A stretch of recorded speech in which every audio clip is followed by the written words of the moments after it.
Hello po, nagbabalik ang inyong lingkod Hasa 26 TV. Ngayon po mayroon po tayong reaction video. Ayan po at siyempre may mga kanya-kanya naman po tayong opinion at reaction po, no? Ayan, bago tayo magsimula, isang mapagpalang araw sa ating ama ng Kalingap, Kuya Bal Santos Matubang, Ate Edna Kalingap Rab, Miss Jack, suportahan po natin at shout out sa inyong lahat. Good evening po. Ayan.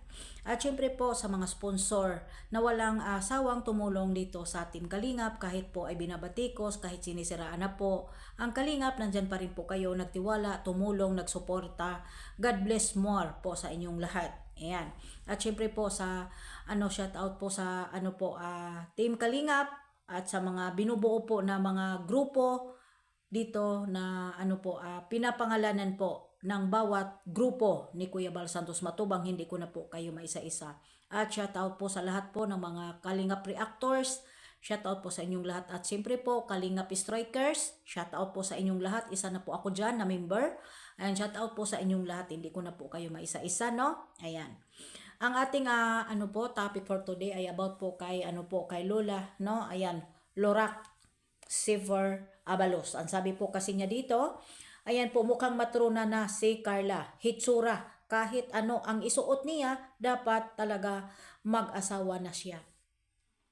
Alam niyo po Lola, ayaw ko po talagang magsalita ng hindi maganda sa iyo kasi kasing edad ka na po ng nanay ko. Pero alam mo po Lola, kung iisipin niyo po, dapat po magpagalang na lang po kayo at bugkos nga po dapat magpaparespeto ka bago ka po manglait. Dahil mukha ka naman po yatang kung ang sinasabihan niyo po si Carla, napakabata pa, na kasing apo mo lang ata at kasing edad ng apo mo or anak mo. Saan ang hitsurang matrona? Hindi po ba ikaw po yung mukhang hitsurang demonyo kaysa kay Carla? Saan ang hitsurang matrona? Lola, may tanong ko lang, ayaw ko mang bastos sa iyo, pero ikaw ang naunang nang bastos kay Carla, ididipin ko lang po si Carla. Huwag kang magsalita ng mukhang matrona at mag-aasawa si Carla. Hindi po kayo ang magdedesisyon kung ano ang gusto ng bata.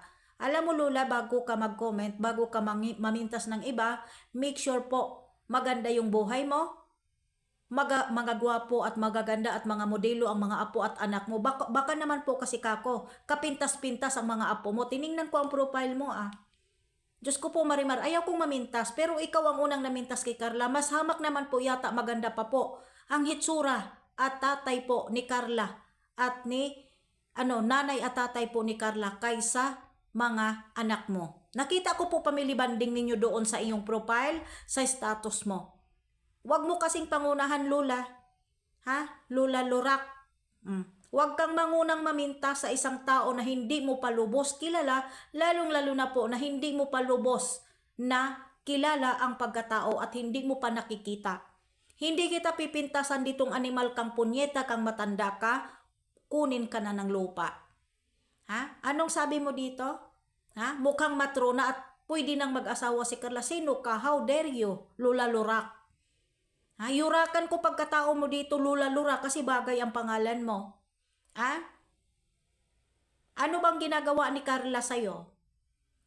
Matanda ka na po, dapat po mag-comment ka na lang ng maganda. Kung hindi mo nagustuhan si Carla, mamili ka, huwag kang mag-comment about po sa kung ano ang kasuotan ni Carla na sabihan mong mukhang matrona. Hindi bagay, pangit ang suot niya, nagmukha siyang matrona. Bakit Lola? Tingnan mo itsura mo Lola. Look your identity na mukha ka ng Ginoo ko Puriagaba. Ayaw kong salita ng hindi maganda. Pero tiningnan ko ang status ninyo Puriagaba. Pamilya ni Carla may mga hitsura kaysa pamilya mo, kaysa apo mo na kasama mo dyan sa profile mo, dan sa status mo. Puriagaba lang po Lola Lorac. Tiningnan kita. Mas maganda pa po yung kapatid na babae ni Carla doon sa apo mo, Puriagaba po. Ayaw kong mamintas, pero nanguna kang mamintas Lola. Sabi ko nga, huwag ninyo pintasan si Carla. Kung ayaw po ninyo, ay pwede po ninyong i-skip. Huwag kayong mag-iwan ng bakas para hindi po kayo mapipintasan pabalik. Back to you, Lola Lorac. Hindi po mga magaganda ang apo mo, pati ang anak mo. Bukhang, mukha ang apo mong lalaki ay mukha pong si Federico na lumuluwa yung mata. Tapos sabihin mo mukhang matrona. Ikaw nga Lola, tingnan mo nga yung itsura mo Lola, lubog na lubog, wala kang ngipin.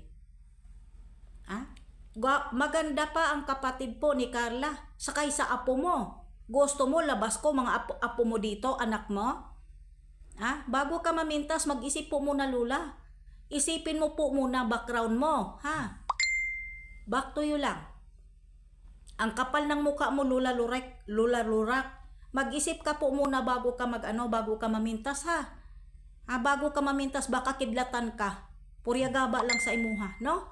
Hanggang dito na lang po ang aking reaction video dito po kay Lola Lurak. Mag-isip po Lola kasi hindi po maganda sa katulad mong idara na, matanda na, senior citizen na mamintas sa isang bata na para mo ng apo or anak. Hindi po maganda talaga Lola Lurak. Hindi bagay sa'yo. Hindi bagay sa'yo. Nakakahiya ka po Lola Lurak. Puryagaba lang sa'yo. Hanggang dito na lang po. God bless. Bago tayo magtapos, please po like and share po sa ating reaction video. Please subscribe, like, share, Hasa 26 TV. Shout out po sa ating lahat. Mabuhay and good evening sa ating lahat dyan sa Pilipinas.